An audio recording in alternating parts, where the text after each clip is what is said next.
uke wakhuluma-ke uMpofu wathi, ngiyanibona nina nonke enihamba nibuka abantu, nibakhomba ngisho nangeminwe, nibahlulela ngezenzo zabo, nibabalela kanye namaphutha abo. Wathi nami la ngikhona namhlanje ngemveni kwesikhathi eside sokuba ngijijimezwa ngemibuzo, ngibekwa namabala kunye namacala, ngisenkundleni ngisolwa ngezenzo zami zonke engizenzile. Wathi ngilange ukuzoziveza ukuthi maningi impela amaphutha engiwenzile, namhlanje ngiyawavuma ngaphambi kwenonke nihlangene kulesi sithangami.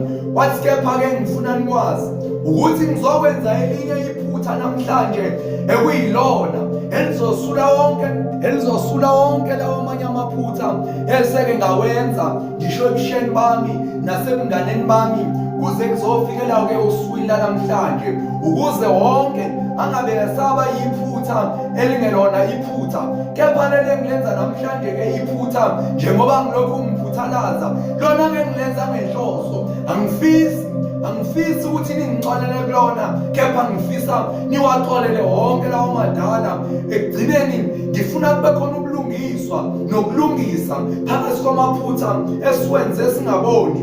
Manje ngifuna ukuthi nangabe sengihamba la endleleni ningalokhu nihamba ningibuka njenganexoki, ngoba esikhathini esiphambili bengithi bese sengihleli nalabangani bami abahle bengihlala nabo, sengilokhu bengixoxela zonke inkinga zabo, ngiyithatha zinjengoba zinjalo, ngisengihleli nomunye umngani wami sengilokhu ngixokiza ngalomunye umngani wami osuke ngekho endaweni yesigameko, ngikhuluma ngazo zonke inkinga zakhe kanye nezilonda, anokungivezela zona njalo uma ifike ekhaya ikhathazekile, ephenye ibheshu lakhe ethi, buka la mngani wami imhuzuke ngihuzukile, engithi phela usuke kade ekulempi le ekade kuyimfuthi obekade mhlotha kakhulu ukuba makangene kuyona. Ngixolise ngaye kwabanye abangani, manje noma ngifuni-ke ningixolise ngoba ngibuela kuleli phutha lami lokugqibela lokuba ngigqibe wonke amanye amaphutha eseke ngawenza ngaphambilini, ngigeze igama lami,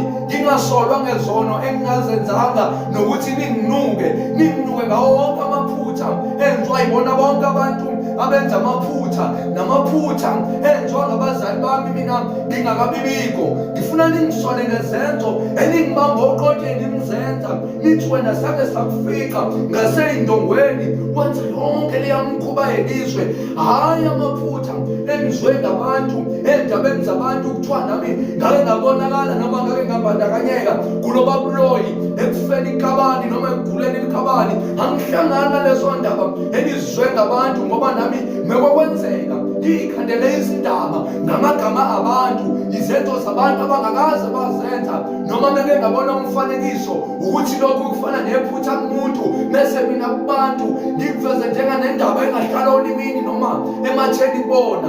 Manje la namhlanje ngingompofu, ngingoshipheka ukudlula wonke umuntu, ngoba ngiyihlupha ngokuthi ngingaphinde ngibe umuntu osephutheni, ngokuthi ngilenze leli phutha namhlanje bese ngiyalenzisisa. Ngisoleni ngalo kuphela, niwayeke wonke amanye amaphutha eseke ngawenza ngaphambilini.